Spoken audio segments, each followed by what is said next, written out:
السلام عليكم ورحمة الله وبركاته. أعوذ بالله من الشيطان الرجيم. بسم الله الرحمن الرحيم. الحمد لله والصلاة والسلام على أشرف المرسلين وعلى آله وصحبه أجمعين. أما بعد. رب اشرح لي صدري ويسر لي أمري واحلل عقدة من لساني يفقهوا قولي. പരിശുദ്ധ ഖുർആനിന്റെ പഠനം, അതിന്റെ പാരായണം തജ്വീദോടുകൂടി നമ്മൾ പഠിച്ചുകൊണ്ടിരിക്കുകയാണ്. സൂറത്തുൽ ഫാത്തിഹയിലാണുള്ളത്. അതിന്റെ രണ്ടാമത്തെ ഭാഗമാണ് അല്ലേ? ഇന്നലെ നമ്മൾ അഊദു, അതേപോലെ ബിസ്മി, ഈ രണ്ടിലുള്ള അക്ഷരങ്ങൾ ശ്രദ്ധിക്കേണ്ടതൊക്കെ ഇന്നലെ നമ്മൾ ചർച്ച ചെയ്തിരുന്നു. ഇന്ന് നമുക്ക് ആദ്യമായിട്ട് സൂറത്തുൽ ഫാത്തിഹയോടുകൂടെ തന്നെ തുടങ്ങാം. നരൗദ മിസ്ബാന്ന്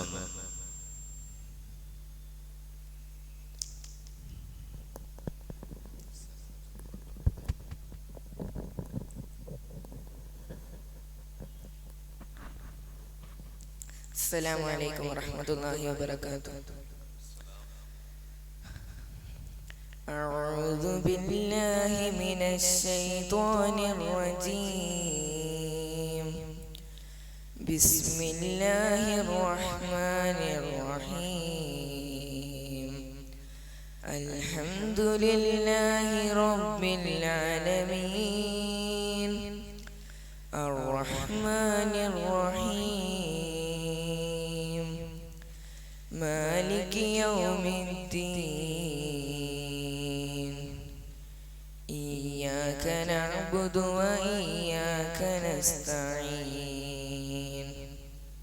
اهدنا الصراط المستقيم صراط الذين أنعمت عليهم غير المغضوب عليهم ولا الضالين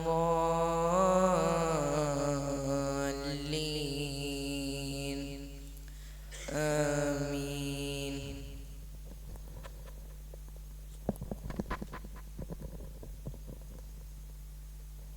ما شاء الله أحسن. الله سبحانه وتعالى മനോഹരമായി തെറ്റുകൂടാതെ വളരെ ഭംഗി ഖുർആൻ പാരായണം ചെയ്യാൻ അല്ലാഹു തൗഫീഖ് നൽകട്ടെ. എല്ലാവർക്കും റാഹത്താണല്ലേ? അൽഹംദുലില്ലാഹ്, അൽഹംദുലില്ലാഹ്. പ്രത്യേകിച്ച് ഈ പരിശുദ്ധ റമദാനിൽ ഇങ്ങനെ പഠിക്കാനുള്ള ഒരു അവസരം നമുക്കുണ്ടായി. ഇൻഷാ അല്ലാഹ് അതോടുകൂടെ തന്നെ നമ്മൾ ഇടക്കിടക്ക് ഇതിന്റെ ശ്രേഷ്ഠത മനസ്സിലാക്കുക എന്നുള്ളത്. എന്തിനാണ് നമ്മളിങ്ങനെ ഓതുന്നത്? ഒന്ന്, പ്രധാനമായിട്ടും സൂറത്തുൽ ഫാത്തിഹ തന്നെ. തജ്വീദ് ഇല്ലെങ്കിൽ ഇന്നലെ നമ്മൾ പറഞ്ഞില്ലേ ഫാത്തിഹ ശരിയാവില്ല എന്ന് പറഞ്ഞു. അതോടുകൂടെ തന്നെ വളരെ മനോഹരമായി നല്ല ശബ്ദഭംഗിയോടുകൂടെ ഖുർആൻ ഓതൽ വളരെ പുണ്യമുള്ള കാര്യമാണ്. റസൂലുള്ളാഹി സ്വല്ലല്ലാഹു അലൈഹി വസല്ലമ പറഞ്ഞിട്ടുണ്ട്, സയ്യിനു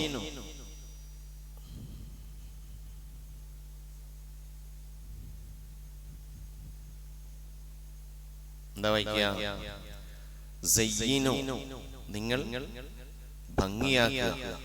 എന്തിനെ? സയ്യിനുൽ ഖുർആന. ഇന്നലെ ഖുർആനോട് ഒരു അലിഫിടാൻ വിട്ടുപോയിട്ട് ഇന്നലെ ഒരു ഹദീസ് പറഞ്ഞിട്ടില്ലേ? ഏതാത്? قال رسول الله صلى الله عليه وسلم خيركم من تعلم القرآن وعلمه. നിങ്ങളിൽ ഉത്തമരായവർ ഖുർആൻ പഠിക്കുകയും അത് പഠിപ്പിക്കുകയും ചെയ്യുന്നവരാണ്. അതേപോലെ ഖാല റസൂലുള്ളാഹി സ്വല്ലല്ലാഹു അലൈഹി വസല്ലം, നബി സല്ലല്ലാഹു അലൈഹി വസല്ലം പറഞ്ഞു, സയ്യിനുൽ ഖുർആന ബി അസ്വാതിക്കും. എന്താ വായിക്കുക? ബി അസ്വാതിക്കും. സയ്യിനുൽ ഖുർആന ബി അസ്വാതിക്കും. എന്താ ഇതിന്റെ ലളിതമായ അർത്ഥം? നിങ്ങൾ നല്ല ശബ്ദഭംഗിയോടുകൂടെ ഖുർആൻ ഓതുക. അവൻ എല്ലാവർക്കും ഒരേപോലെ ഓതാനാവോ? ഏതൊരാൾക്കും അയാളുടേതായ ഒരു ശബ്ദഭംഗി, മനസ്സിലാണ്ട? ഏതൊരാൾക്കും അയാളുടേതായ ഒരു ശബ്ദം. അപ്പൊ പരമാവധി ഭംഗി കൂട്ടി ഓതുക. അപ്പൊ എങ്ങനെയെങ്കിലും ഒരു വായനയായാൽ പോരാ, എങ്ങനെയെങ്കിലും ഒരു ഓത്തായാൽ പോരാ, പരമാവധി അയാൾ എന്താക്കുക, ഭംഗിയായി ഓതാൻ ശ്രമിക്കുക. ഇപ്പൊ ഞാൻ ഓതുന്നുണ്ട്, പക്ഷേ എന്നെക്കാൾ എത്രയോ ഭംഗിയിൽ ഓതുന്ന ആളുകൾ നമ്മുടെ നാട്ടിൽ തന്നെ ഉണ്ടാവും, ലോകത്ത് എത്രയോ ഉണ്ടാവും. എന്ന് വിചാരിച്ചിട്ട് അവരെ പോലെ ആവുന്നില്ല എന്ന് വിചാരിച്ച് എനിക്ക് ഓതാതിരിക്കാൻ പറ്റുമോ? ഇല്ല, ഞാൻ എന്നെ കൊണ്ടാകുന്നത് പോലെ നന്നാകും. അപ്പൊ പറഞ്ഞ ഖാല റസൂലുള്ളാഹി സ്വല്ലല്ലാഹു അലൈഹി വസല്ലം സയ്യിനുൽ ഖുർആന ബിഅസ്വാതികും, നിങ്ങൾ നല്ല ശബ്ദഭംഗിയിൽ ഖുർആൻ ഓതുക. പറഞ്ഞ നിങ്ങൾ നല്ല ശബ്ദഭംഗിയിൽ ഖുർആൻ ഓതുക. മറ്റൊരു ഹദീസ് ഇതിലുള്ളത് മല്ലം യതഗന്ന ബിൽ ഖുർആനി, മൻ വായിച്ചേ, മല്ലം യതഗന്ന, മല്ലം യതഗന്ന ബിൽ ഖുർആനി. എന്റെ കൂടെ തന്നെ വായിക്കേ, മല്ലം യതഗന്ന ബിൽ ഖുർആനി. ഒരാൾ നല്ല ഭംഗിയിൽ ശബ്ദഭംഗിയിൽ ഖുർആൻ ഓതുന്നില്ലെങ്കിൽ, നല്ല ഭംഗിയോടുകൂടെ ഒരാൾ ഖുർആൻ ഓതുന്നില്ലെങ്കിൽ ഫലൈസ മിന്ന, അവൻ നമ്മിൽപ്പെട്ടവനല്ല. ഇങ്ങനെയൊക്കെ ഹദീസ് ഉണ്ട്. ബേജാറാവൊന്നും വേണ്ട. ഓരോരുത്തർക്കും അവരവരെ കൊണ്ട് കഴിയുന്നത് പോലെ നന്നാക്കുക എന്നുള്ളതാണ്. അപ്പം നന്നാക്കി ഓതുന്നതിനും എന്തുണ്ട്? പ്രതിഫലമുണ്ട്. ഖുർആൻ ഓതുന്നതിന്, തജ്വീദോടുകൂടെ ഓതുന്നതിന്, അത് ശബ്ദഭംഗിയിൽ ഓതുന്നതിന് ഒക്കെ വലിയ പ്രതിഫലമാണ്. തപ്പിത്തടഞ്ഞ ഖുർആൻ ഓതിയാൽ 2 പ്രതിഫലമാണ്. നമ്മളിപ്പോ SSLC പഠിച്ചു, +2 പഠിച്ചു, ഡിഗ്രി കഴിഞ്ഞു, അങ്ങനെ എന്തായി, അതിന്റെ പിന്നെയും അവിടുന്ന് ഹയർ സ്റ്റഡിയൊക്കെ കഴിഞ്ഞ് ഒരു ജോബൊക്കെ കിട്ടുമ്പോ ഒരു 10-13 വർഷക്കാലം അല്ലെങ്കിൽ 15 വർഷക്കാലം ഇയാൾ എന്തിനാ ചെലവഴിച്ചത്? പഠനത്തിന് വേണ്ടിയിട്ടാണ്, അല്ലേ? പക്ഷെ ഈ പഠനകാലത്ത് ഈ ചെലവഴിച്ച 10-15 വർഷം എവിടെയെങ്കിലും വാല്യൂ ചെയ്യുന്നുണ്ടോ? എന്തെങ്കിലും ഒരു ആനുകൂല്യം കിട്ടുന്നുണ്ടോ? പറ, നമുക്കറിയോ?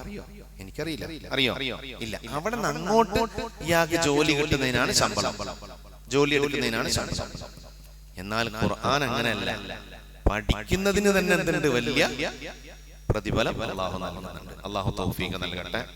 ഈ 2 ഹദീസ് എന്ന് പറയാൻ ശ്രദ്ധിച്ചേ. ഖാല റസൂലുള്ളാഹി സ്വല്ലല്ലാഹു അലൈഹി വസല്ലം സയ്യിനുൽ ഖുർആന ബിഅസ്വാതികും, നബി സ്വല്ലല്ലാഹു അലൈഹി വസല്ലം പറഞ്ഞു, നിങ്ങൾ നല്ല ശബ്ദഭംഗിയിൽ ഖുർആൻ ഓതുക. പിന്നെ മല്ലം യതഗന്ന ബിൽ ഖുർആനി ഫലൈസ മിന്ന, ഒരാൾ നല്ല ശബ്ദഭംഗിയിൽ മനോഹരമായി ഖുർആൻ ഓതുന്നില്ലെങ്കിൽ അവൻ നമ്മിൽ പെട്ടവനല്ല. എന്നുവെച്ചാൽ അവൻ നമ്മളെ ആളല്ല എന്നൊക്കെ പറയുമ്പോൾ മറ്റൊരു അർത്ഥത്തിൽ എന്താണ്ട, മുസ്ലിം അല്ല എന്നൊന്നും വിചാരിക്കണ്ട. റസൂലുള്ളാഹിക്ക് ഇഷ്ടപ്പെട്ട ആളാരാണ്, അല്ലെങ്കിൽ റസൂലുള്ളാഹി തങ്ങൾക്ക് ഖുർആൻ ഓതുമ്പോൾ എന്താണ് ഇഷ്ടം? അള്ളാഹുവിനും റസൂലിനും അത് വളരെ മനോഹരമായി ഓതുന്നു. അപ്പൊ ഇന്ന് പല രീതിയിലുള്ള സംവിധാനങ്ങൾ നമ്മളെ മൊബൈലിൽ പല ആപ്പുകളും ഉണ്ട് ഖുർആന്റെ. അതുപോലെ തന്നെ ഖുർആൻ പാരായണവുമായി ബന്ധപ്പെട്ടിട്ടുള്ള ധാരാളം നല്ല വീഡിയോസ്, നിങ്ങളെപ്പോലുള്ള മക്കൾ ഓതുന്ന നല്ല ഖിറാഅത്ത്, ലോകത്തിന്റെ പല ഭാഗങ്ങളിലുള്ള പല മക്കളുടെയും വലിയ പണ്ഡിതന്മാരുടേതുണ്ട്. നല്ല രീതിയിൽ ഖുർആൻ ഓതുന്ന എത്രയോ കാര്യങ്ങളുണ്ടല്ലോ. റീഡേഴ്സ്, റിസൈറ്റേഴ്സ്, ഇങ്ങനെയൊക്കെ പറയും. അതിൽ നിങ്ങളെ പല പ്രായത്തിൽ, നിങ്ങളിപ്പോ പല പ്രായക്കാരാണല്ലോ, നിങ്ങളുടെ പ്രായം ഏതാണോ അതേ പ്രായത്തിലൊക്കെ ഓതുന്ന ആളുകൾ. ആ ഓത്ത് എന്താക്കണം? ഇങ്ങനെ കേൾക്കണം. നമുക്ക് ഓത്ത് നന്നാവാനുള്ള വഴി എന്താ? നിരന്തരം കേൾക്കുക എന്ന. നമ്മളിപ്പോ മലയാളം കേട്ടുകൊണ്ടല്ലേ നമ്മൾ മലയാളം പറയുന്നത്. അത് തന്നെ മലപ്പുറത്തെ മലയാളം ആയിരുന്നു നമ്മൾ കേട്ടതെങ്കിൽ ആ ടോണാണ് നമുക്ക് വരിക, ആ സ്ലാങ് ആണ് വരിക. കാസർഗോഡാണ് നമ്മൾ ജനിച്ചിരുന്നെങ്കിൽ മലയാളാണെങ്കിലും അവിടുത്തെ സ്ലാങ് ആണ് ഉണ്ടാവുക. കോട്ടയത്തോ തിരുവനന്തപുരത്തോ ആണെങ്കിൽ അതായിരുന്നു. അപ്പൊ എന്തുകൊണ്ടാണ് ഈ ആളുകളുടെ ഈ സ്ലാങ് വ്യത്യാസപ്പെടുന്നത് എന്ന് ചോദിച്ചാൽ ആ സ്ലാങ് ആണ് അവരെന്തായത് നിരന്തരം കേട്ടത് എന്ന്. അപ്പൊ നല്ല ഭംഗിയുള്ള ഖുർആൻ നിരന്തരം കേൾക്കുമ്പോൾ നമ്മുടെ പാരായണം എന്താവും? മെച്ചപ്പെടും. അല്ലാഹു തൗഫീഖ് നൽകുമാറാവട്ടെ. അപ്പൊ ഇന്ന് നമ്മൾ കടക്കുന്നത് ഇന്നലെ നമ്മൾ കണ്ടല്ലേ പറഞ്ഞ അഊദു ബില്ലാഹി മിനശ് ശൈത്വാനിർ റജീം.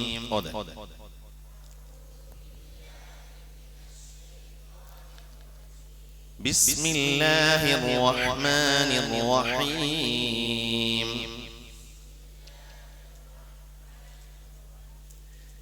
ഈ രണ്ട് ഭാഗമാണ് നമ്മൾ പറഞ്ഞു നിർത്തിയത്.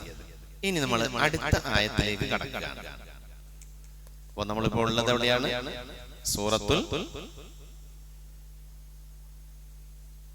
സൂറത്തുൽ ഫാത്തിഹയിൽ നിന്ന് അതിന്റെ രണ്ടാമത്തെ ഭാഗം അഊദു ബിസ്മിയെ കുറിച്ച് നമ്മൾ പറഞ്ഞു. അത് നിങ്ങൾ ഞാൻ ഇന്നലെ പറഞ്ഞിട്ടുണ്ട്, ക്ലാസ്സിന് 25% പഠിക്കാനാവുള്ളൂ. ബാക്കി നമ്മൾ ഇങ്ങനെ ആവർത്തിച്ചുകൊണ്ടേയിരിക്കണം. ഇനി അടുത്ത ആയത്ത് ഏതാണ്? അൽഹംദുലില്ലാഹി റബ്ബിൽ ആലമീൻ.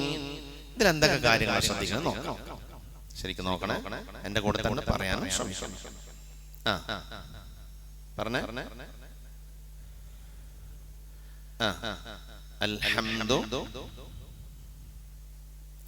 ലില്ലാഹി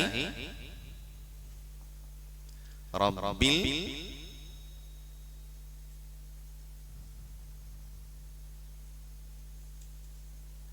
നിങ്ങൾ മുസ്തഫിൽ ഇങ്ങനെ കൂട്ടിയിട്ടല്ലേ എഴുതിയിട്ടുള്ളത്? അല്ലേ? ചേർത്തിട്ടാണോ കൂട്ടിയിട്ടാണോ? ഇങ്ങനെ ആലമീൻ ഇങ്ങനെയാണോ ഉള്ളത്? കൂട്ടി. അപ്പൊ രണ്ട് രീതിയിലും എഴുതും.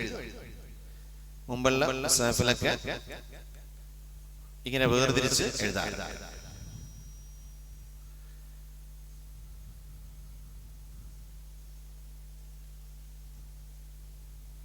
അങ്ങനല്ല.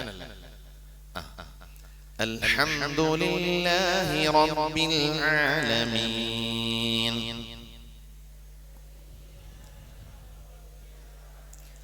അൽഹംദു. ഇവിടെ നമുക്ക് പ്രത്യേകിച്ച് പണിയൊന്നുമില്ല. എന്തുകൊണ്ട്? ഇന്നലെ ഈ അക്ഷരം പഠിച്ചിട്ടുണ്ട് അല്ലേ? ഏത്? റഹ്മാൻ റഹീം. അപ്പൊ ഒരു കാര്യം ഒരു സ്ഥലത്ത് പഠിക്കുമ്പോൾ മറ്റൊരു സ്ഥലത്ത് വരുമ്പോൾ ഓർമ്മിക്കണം. നമ്മൾ റഹ്മാൻ റഹീം ഈ അക്ഷരം പറഞ്ഞില്ലേ? ഏത്? ഈ അക്ഷരത്തിന്റെ പേരെന്താ? അതുപോലെ ബിസ്മില്ലാഹി അതിൽപ്പെട്ടാണല്ലോ. അൽഹംദുലില്ലാഹി അൽഹംദുലില്ലാഹി. ഇവിടെ ശ്രദ്ധിക്കേണ്ടത് വെച്ചാല് ഇവിടെ ലമ്മുണ്ട് അല്ലെ? ഈ ലമ്മ് എന്താക്കണോ? ലമ്മ് പറയുമ്പോ പൊതുവിൽ പറയാറുണ്ട്, ഫതഹ് പറയുമ്പോ വായ തുറന്നിരിക്കണം. ഇങ്ങനെ. കസ്ർ പറയുമ്പോ താഴെ ചുണ്ട് ഇറങ്ങിയിരിക്കണം. ഈ അപ്പോഴാണ് പൂർണ്ണ കസ്റാവുക. ഈ പറഞ്ഞ ഈ ലമ്മ് പറയുമ്പോ ശരിക്കും കൂടണം. ഓ ഓ അൽഹംദു. നല്ല എനർജിയോടെ പറയണം കേട്ടോ. അൽഹംദു അൽഹംദുലില്ലാഹി. ഇവിടെ ശ്രദ്ധിക്കേണ്ടത് ഇത് ഹ ആണ്, ഇത് ഹ ആണ്. അവിടെ സാധാരണ പറഞ്ഞാൽ മതി അൽഹംദുലില്ലാഹി.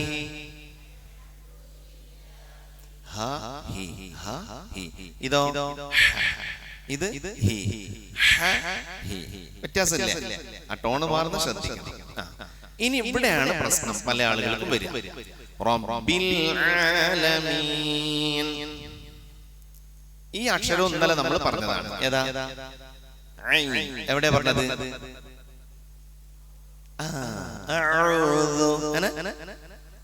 അഊദു. അഊദു ബില്ലാഹി മിനശ് ശൈത്വാനിർ റജീം.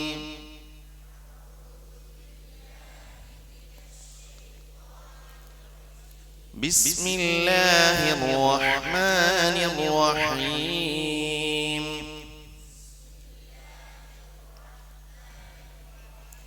അൽഹംദുലില്ലാഹി റബ്ബിൽ ആലമീൻ.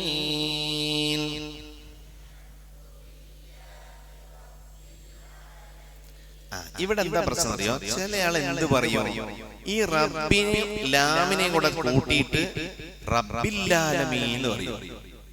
പൊതുവിൽ അങ്ങനെ ഒരു പറയാം, റബ്ബില്ലാലമീനായ തമ്പുരാനെ. കേട്ടില്ലേ? മുതിർന്നവര് ചിലപ്പോ പറയുന്നില്ല റബ്ബില്ലാലമീനായ. അങ്ങനെ പറ്റില്ല. റബ്ബിൽ പ്ലസ് ആലമീൻ ചേർത്ത് പറയാം, റബ്ബിൽ ആലമീൻ. പിന്നെ ഇന്നലെ ഈ ഒരു അക്ഷരം ഇവിടെ പറഞ്ഞല്ലോ, ഏതാണിത്? എന്താ പറഞ്ഞത്? മേലെ ചുണ്ട്, താഴെ ചുണ്ടിന്റെ ഉള്ളിൽ റബ്ബർ, റബ്ബി അല്ല, റബ്ബി റബ്ബി റബ്ബി അൽഹംദുലില്ലാഹി റബ്ബിൽ ആലമീൻ. ഇനി അടുത്തത് നമുക്ക് എന്തില്ല, ഒരു പ്രയാസമില്ല. ഏതാത്? അർ-റഹ്മാനിർ റഹീം. എന്താണ്?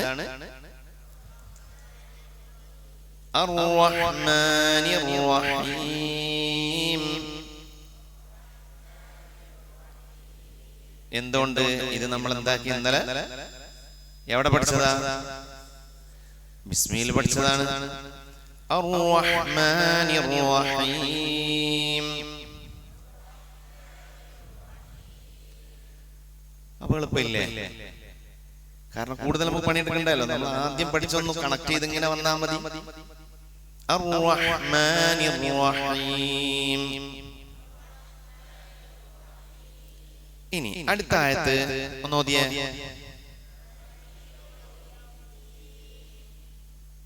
മാലികി.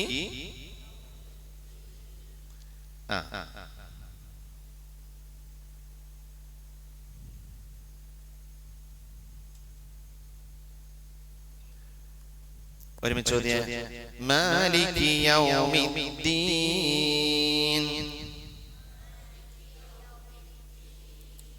ഇവിടെ ശ്രദ്ധിക്കേണ്ടത് ഈ ദാലുണ്ടല്ലോ. എന്താണ് ദാല്? ഈ ദാല് യൗമിദ്ദീൻ എന്നൊക്കെ ആയി പോകുന്ന ശ്രദ്ധിച്ചാൽ മാലികി യൗമിദ്ദീൻ.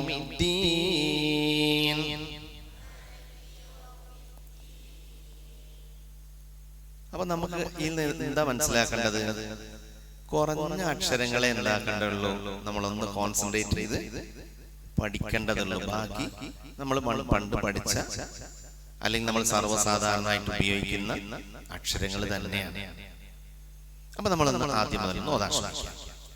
അഊദു ബില്ലാഹി മിനശ് ശൈത്വാനിർ റജീം.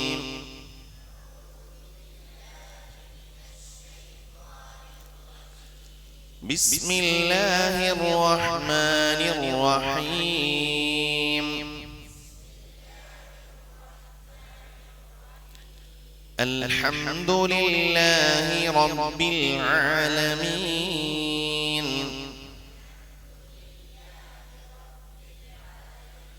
അർ-റഹ്മാനിർ റഹീം. മാലികി യൗമിദ്ദീൻ. ഇയ്യാക നഅ്ബുദു വ ഇയ്യാക നസ്തഈൻ. ഇഹ്ദിനസ് സിറാത്തൽ മുസ്തഖീം. صراط الذين أنعمت عليهم غير المغضوب عليهم ولا الضالين.